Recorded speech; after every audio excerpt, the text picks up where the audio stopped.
Stage پر رونق افروز باوقار علماء کرام، سامعین محترم، پردہ نشین خواتین، سلام علیکم ورحمۃ اللہ تعالی وبرکاتہ۔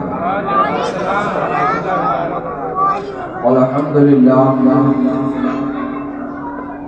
للہ وکفا وسلام علی عبادہ الذین اصطفى، اما بعد فاعوذ باللہ من الشیطان الرجیم، بسم اللہ الرحمن الرحیم۔ وَأَمَّا مَنْ خَافَ مَقَامَ رَبِّهِ وَنَهَى النَّفْسَ عَنِ الْهَوَىٰ فَإِنَّ الْجَنَّةَ هِيَ الْمَأْوَىٰ۔ آمنت باللہ، صدق اللہ مولانا العظیم وصدق رسوله النبی الامین الکریم، ونحن على ذلك لمن الشاہدین والشاکرین، والحمد للہ رب العالمین۔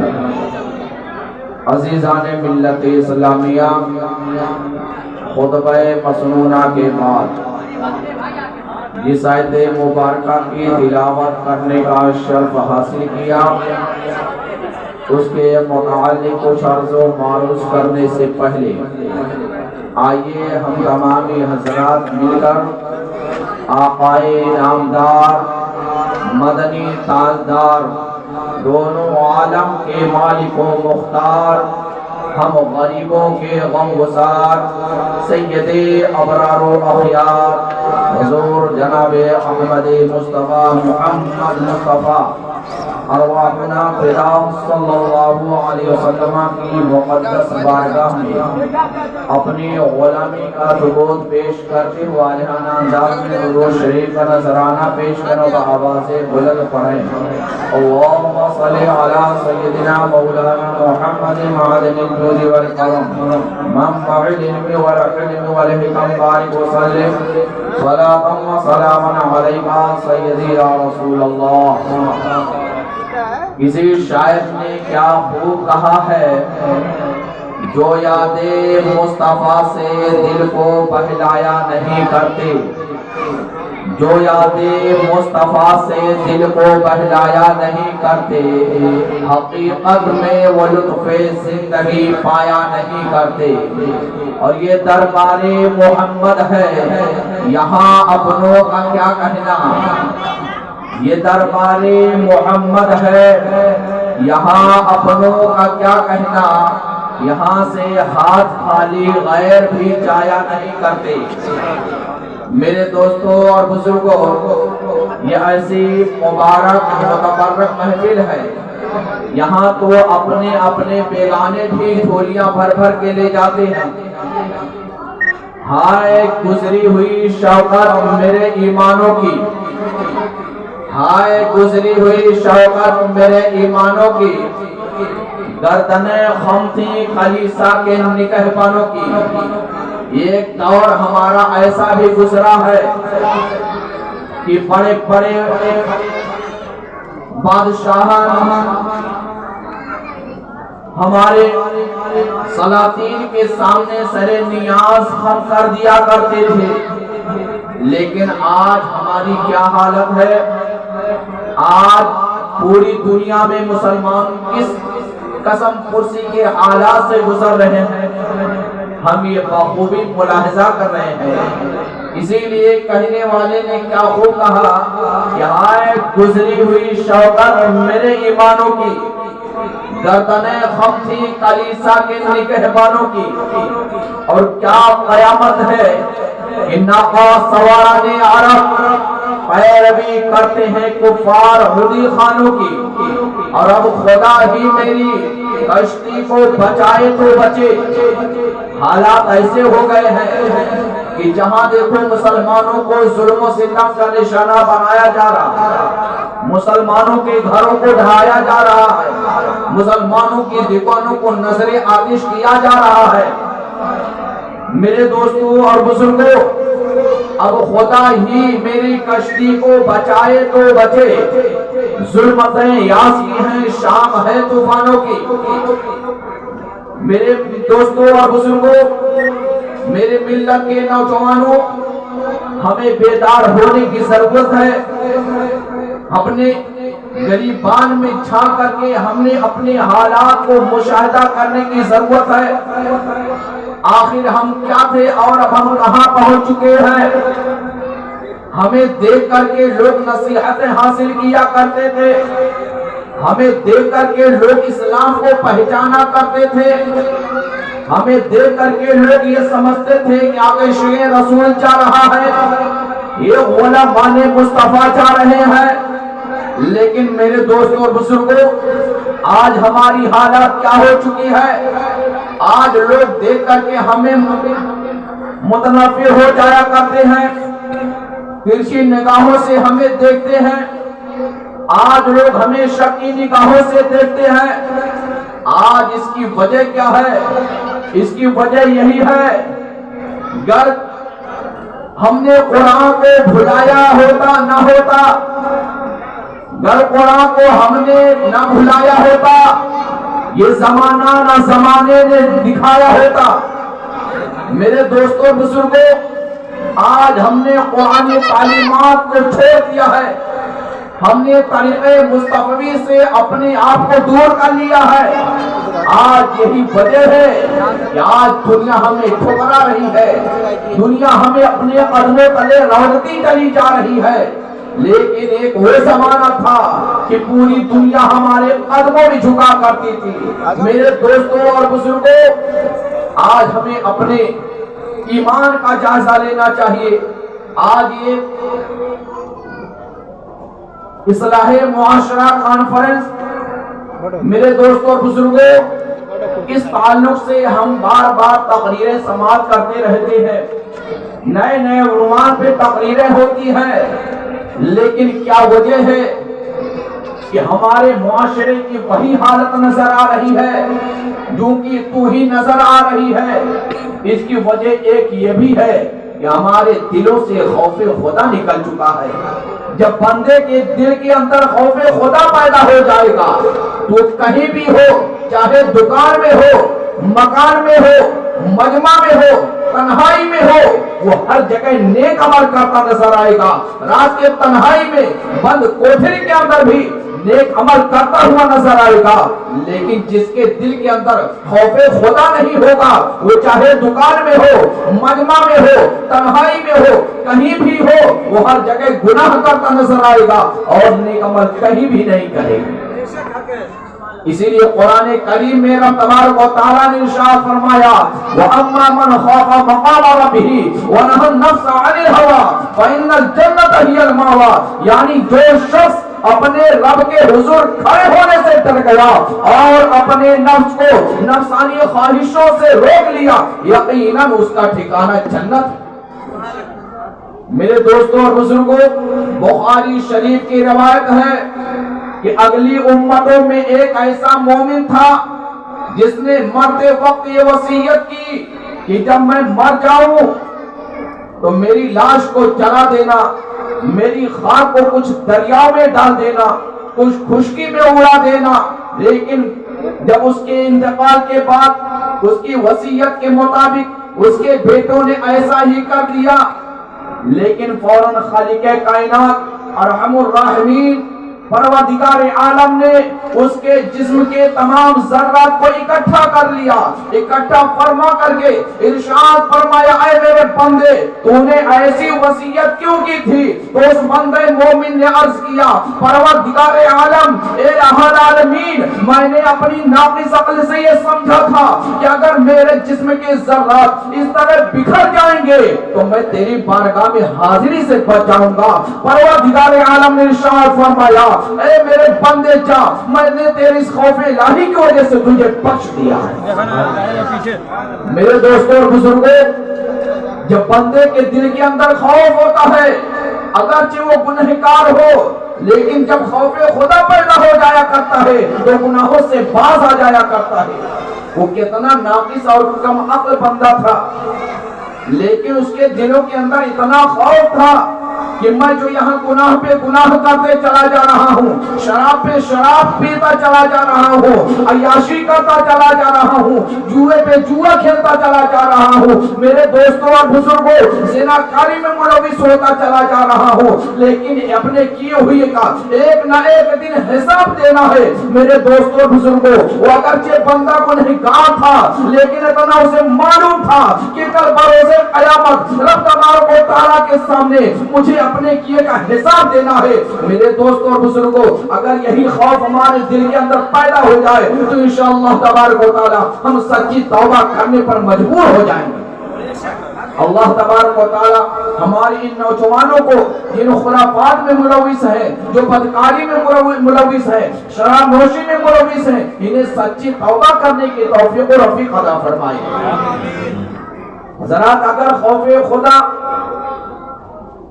کا مرتبہ سننا چاہتے ہیں تو آئیے امام غزالی سے پوچھیں، جو شریعت و طریقت دونوں سمندروں کے تیراک و پیراک، وہ اپنی کتاب منہاج العابدین میں تصوف کے 4 درجات کا ذکر فرماتے ہوئے لکھتے ہیں، الناس کلہم موتى الا العلماء، یعنی تمام انسان مرتا ہے، زندہ صرف وہی لوگ ہیں جن کے سینوں میں علم نبوت کی روح ہے۔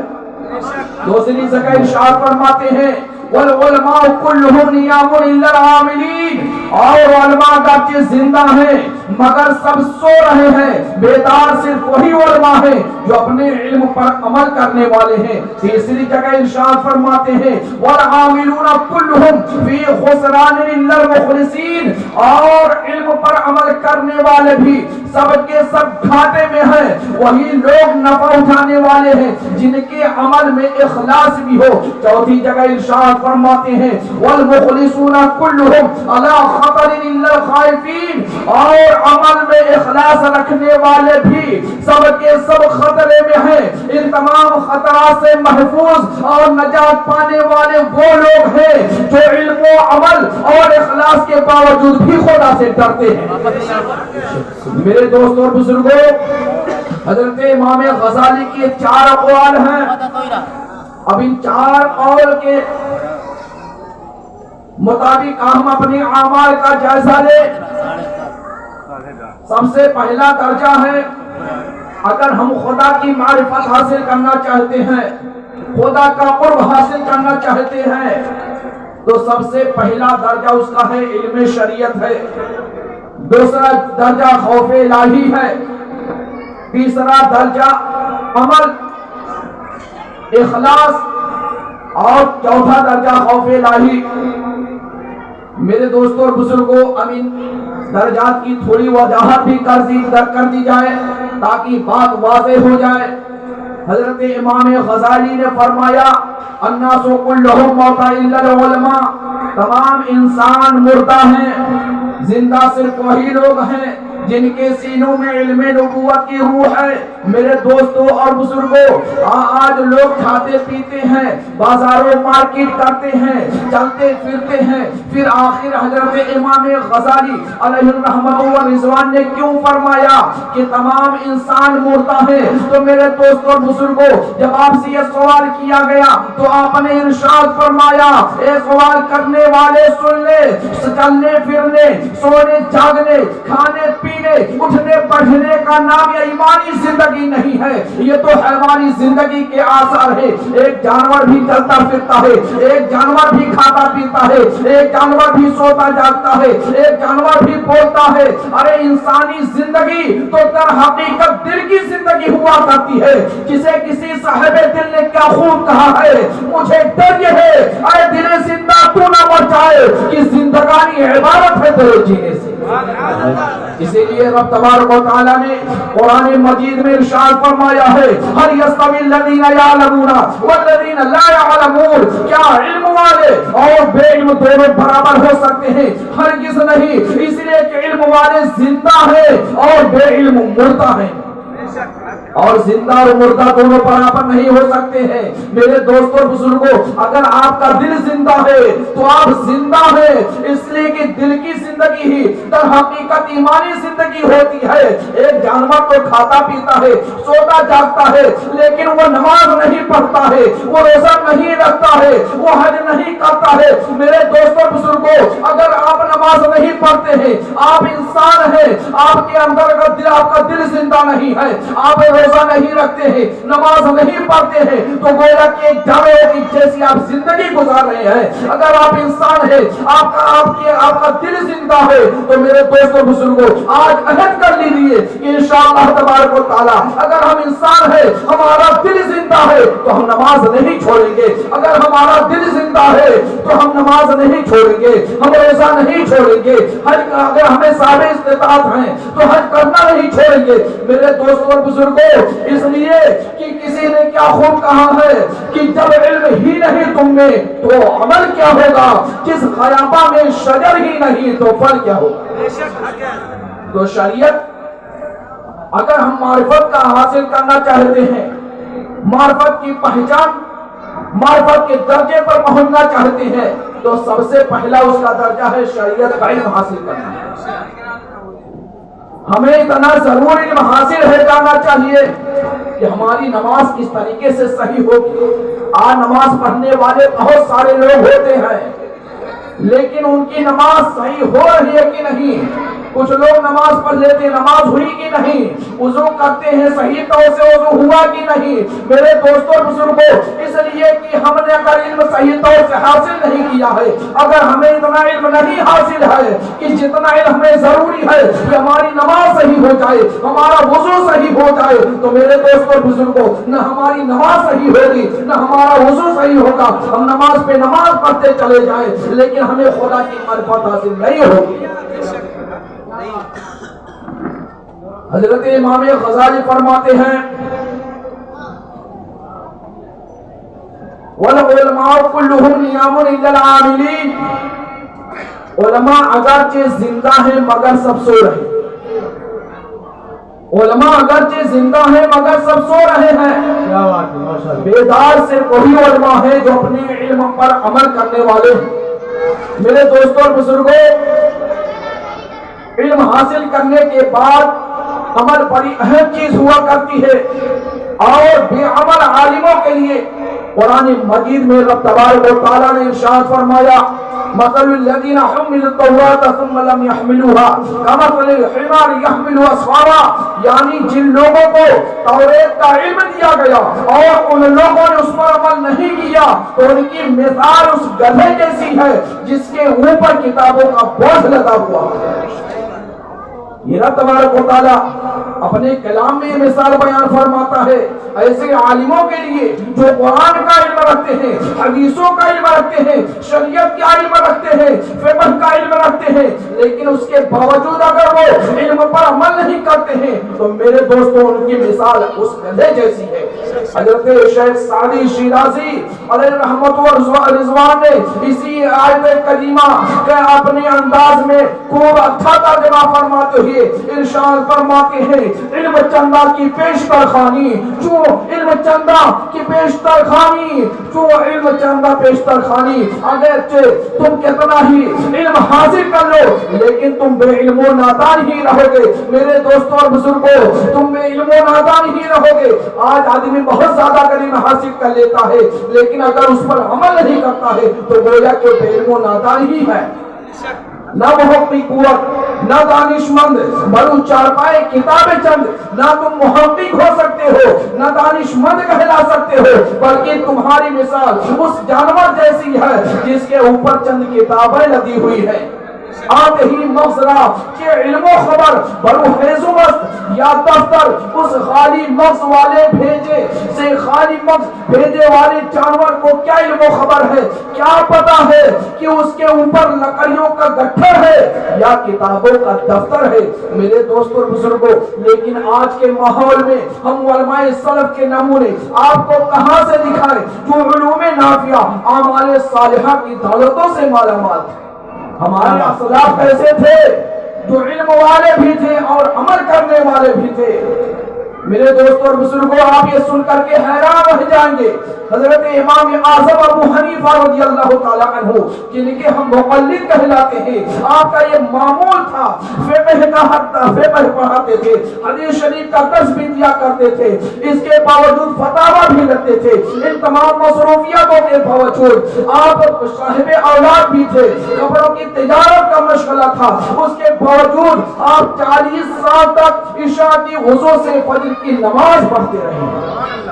اسلام کا طریقہ، اپنے علم پر عمل کرنے کا طریقہ، کس طریقے سے کاربند ہوا کرتے تھے، اپنے علم پر کس طریقے سے عمل کیا کرتے تھے، صرف فرائض کی ہی پابندی نہیں کرتے تھے، واجبات کی ہی پابندی نہیں کرتے تھے، بلکہ ساری رات نوافل میں گزار دیا کرتے تھے۔ ماشاءاللہ، آپ کو یہ وفات جیل خانے کی جس کوٹھری میں ہوئی، اس میں آپ نے 7000 ختم قرآن مجید پڑھا۔ آپ ذہن میں یہ بھی سوال آ گیا ہوگا کہ جیل خانے میں کیوں گئے؟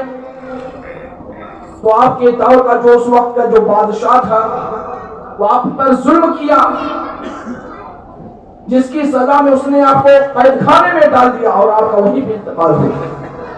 بہت سارے ایسے حکمراں، مسلم حکمراں گزرے ہوئے ہیں جنہوں نے بہت زیادہ ظلم کیا ہے، صحابہ پر بھی ظلم کیا ہے، تابعین پر بھی ظلم کیا ہے، اسلاف پر بھی ظلم کیا ہے، علماء پر بھی ظلم کیا ہے۔ میرے دوستوں اور بزرگوں، امام احمد بن حنبل رحمۃ اللہ تعالی علیہ حدیث شریف کا درس دیتے تھے، فتاویٰ لکھتے تھے، ان مصروفیتوں کے باوجود آپ 300 رکعت بلا ناغہ 300 رکعت نماز نفل ادا فرمایا کرتے تھے۔ یہ ہمارے اسلاف کا حال ہے۔ ابو بکر بن عیاش رحمت اللہ تعالی علیہ ساری رات بستر سے پیٹھ نہیں لگاتے تھے اور اتنا لمبا طویل سجدہ کیا کرتے تھے کہ آپ کی پیشانی اور ناک پر سجدوں کا نمایاں نشان پڑ گیا تھا۔ یہ حال تھا ہمارے اسلاف کا۔ لیکن میرے دوستو، آج ہم کیا دیکھتے ہیں کہ اگر ہمیں 2 رکعت جمعہ کی نماز پڑھنے کے لیے حاضر ہوتے ہیں تو جیسے ہی امام صاحب سلام پھیرتے ہیں، جیسے ہی منہ پر ہاتھ پھیرتے ہیں، فوراً ہم مسجد سے باہر نکل جاتے ہیں۔ آج ہمارا یہ حال ہو چکا ہے، یہ ہمارے معاشرے کا حال ہے۔ لیکن میرے دوستو، ہم آج بزرگوں، ہم اپنے اسلاف پر غور کریں کہ ساری رات نوافل میں گزار دیا کرتے تھے۔ میرے دوستو بزرگوں، 40 سال تک امام اعظم نے عشاء کے وضو سے فجر کی نماز ادا کرتے رہے۔ یہ ہمارے اسلاف کا طریقہ تھا، تب جا کر کے اتنے بڑے مقام پر پہنچے ہیں۔ آج ہم ان کے مقلد کہلاتے ہیں۔ حضرات محترم، اس کے بعد حضرت امام غزالی نے ارشاد فرمایا، والمخلصون والعاملون كلهم في خسران الا المخلصين، اور علم پر عمل کرنے والے بھی سب کے سب گھاٹے میں ہیں۔ انہی لوگوں کا عمل نفع بخش ہوگا جن کے عمل میں اخلاص بھی ہو۔ بغیر اخلاص کے عمل کی مقبولیت بغیر اخلاص کے بیکار، ناقابل قبول،